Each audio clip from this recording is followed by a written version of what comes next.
गंगा जी के झिलिमिली पनिया घाट लागेला सुहावन, घाट लागेला मन भवन। अर्घ देवे चलली कवन देही, दौरा गईले दहाय, कलशुप गईले दहाय।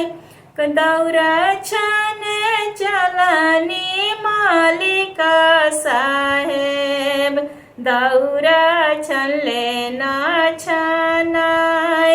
कलशुप छाने चलनी मालिका साहेब, कलशुप छनले ना छनाय। करा जर छठिया मैया से मिनती, छठी मैया भइनी सहाय, सूरज बाबा भइनी सहाय। दौरा गईले छनाय, कलशुप गईले छनाय। गंगा जी के झिलिमिली पनिया घटिया लागेला सुहावन, घटिया लागेला मन भवन।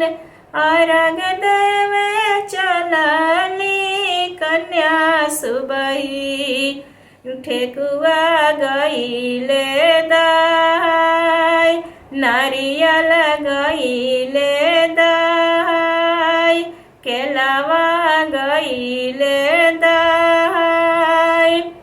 केलवा छाने चललन गौरव बाबू, केलवा छनलो ना छनाय, केरवा भेटलो ना भेटाय। ठेकुआ छाने चललन सौरव बाबू, ठेकुआ छनले ना छनाय, ठेकुआ भेटले ना भेटाय। नारियल छनले ना छनाय। करा जर छठिया मैया से मिनती, छठी मैया भइनी सहाय, छठी मैया भइनी सहाय। ठेकुआ गईले छनाय, नारियल गईले भेटाय, नारियल गईले भेटाय।